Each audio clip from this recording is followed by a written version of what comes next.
പുതിയ സർവത്ത അല്ല സർവന്റ. നിന്നെ കണ്ടിട്ട് വേലക്കാരിയുടെ ഒരു ലുക്കില്ലല്ലോടി. ലുക്കിലല്ല, വർക്കിലാണ് കാര്യം. നീ കല്യാണം കഴിച്ചതാണോടി കൊച്ചേ? അയ്യോ കഴിച്ചു. 4 കുട്ടികളുണ്ട് എനിക്ക്. പിള്ളേരുടെ അച്ഛൻ എന്നാടി പണി? പിള്ളേരുടെ അച്ഛന്മാർക്ക് എന്താ പണിയെന്ന് എനിക്കറിയില്ല. പക്ഷെ അവരുടെയൊക്കെ വീട്ടിൽ ജോലിക്ക് നിപ്പാ എന്റെ പണി. എന്ത് രസമല്ലേ? ഇവക്കളെ നഗ്നചിത്രമല്ലേ ഞാനെന്നാ മാസിയുടെ ഫ്രണ്ട് പേജിൽ കണ്ടത്. അയ്യോടാ, എന്നിട്ട് നീ എന്നെ കാണിച്ചില്ലല്ലോ. അയ്യോ മുതലാളി, അതെന്താ അവര് ചതിച്ചതാ മുതലാളി, ചതിച്ചതാ. നിന്നെ ആരാടി ചതിച്ചേ? സത്യത്തിൽ എന്താ ഉണ്ടായെന്ന് അറിയാമോ? എല്ലാരും കേൾക്കാൻ വേണ്ടി പറയാണേ. എന്റെ ഈ ശരീരത്തിന് ഇങ്ങോട്ടുള്ള ഭാഗം മാത്രമേ എഴുതായിട്ടുള്ളൂ. എന്നിട്ട് ഏതാനും കൊച്ചിനെ തല അതിനകത്ത് വെട്ടി കയറ്റി വെച്ചിട്ട് എന്നെ ചതിച്ചതാ, എന്നെ ചതിച്ചതാ. നീ ഇതിനു മുമ്പ് എവിടെയാ ജോലിക്ക് നിന്നത്? ആ ജഡ്ജി അമ്മാന്റെ വീട്ടിൽ. അറുത്തുകായ്ക്ക് ഉപ്പ് കഴിക്കാത്ത വൃത്തികെട്ടവന്റെ വീട്ടിലാ. എന്നെ എന്ത് വേണേലും പറഞ്ഞു. പക്ഷെ എന്റെ ജഡ്ജി അമ്മാനെ കുറിച്ച് പറഞ്ഞാൽ ഞാൻ സഹിക്കത്തില്ല. അതെന്നാടി ജഡ്ജിയമാരെ പറഞ്ഞപ്പോ നിനക്ക് ഇത്ര പൊള്ളുന്നേ? കൊച്ചമ്മയ്ക്ക് അറിയുമോ, എല്ലുമുറിയ പണിയെടുത്ത് അടുക്കള ഏതെങ്കിലും ഒരു മൂലയിൽ ഞാനൊരു കീറപ്പായയിൽ കിടന്നുറങ്ങുമ്പോ AC-യിൽ മാത്രം കിടന്നുറങ്ങി ശീലിച്ച ജഡ്ജി മുതലാളി പാവപ്പെട്ടവളെന്നോ പണക്കാരിയെന്നോ വ്യത്യാസമില്ലാതെ ആ കീറപ്പായൽ എന്നോടൊപ്പം വന്ന്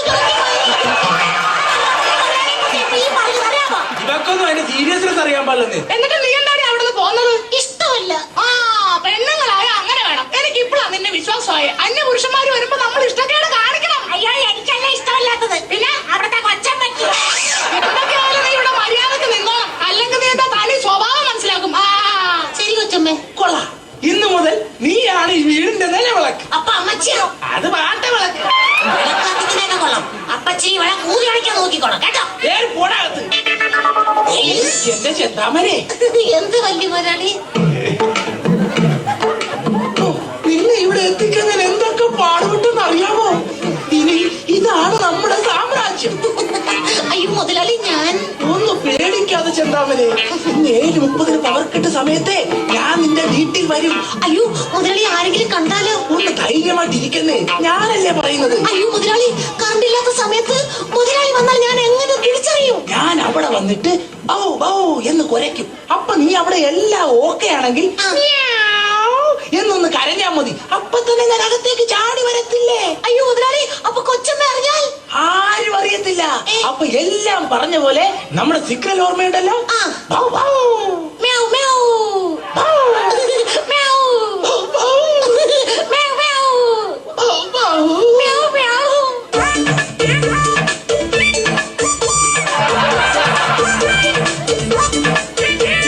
ചെന്താമരേ. അയ്യോ കൊച്ചു മുതലാളി. ചെന്താമരേ, നിന്നെ എനിക്ക് എന്ത് ഇഷ്ടമാണെന്നോ? എന്താ കൊച്ചു മുതലാളി? ഐ ലവ് യു പറഞ്ഞപ്പോ കാലിലെന്തോ കടിച്ച്. അപ്പൊ അങ്ങനെ ആയിപ്പോയതാ. I love you. അയ്യോ വലിയ മുതലാളി അറിഞ്ഞാൽ അങ്ങാരോട് പോകാൻ പറവണ്ടേ. ഇങ്ങോട്ട് നോക്ക്. ഇന്ന് പവർ കട്ട് സമയത്ത് ഞാൻ നിന്റെ വീട്ടിൽ വരും. അയ്യോ കൊച്ചു മുതലാളി, അത് ഞാൻ പേടിക്കണ്ട. നീ ഇല്ലേ? അതല്ല, നീ പേടിക്കണ്ട, ഞാനില്ലേ? പക്ഷെ കറണ്ടില്ലാത്ത സമയത്ത് കൊച്ചു മുതലാളി വന്നാ നീ ഒന്നും പറയണ്ട. ഞാൻ അവിടെ വന്നതിന് ശേഷം പൂച്ചയുടെ ഒച്ചയിൽ മ്യാവ് എന്ന് കരയും.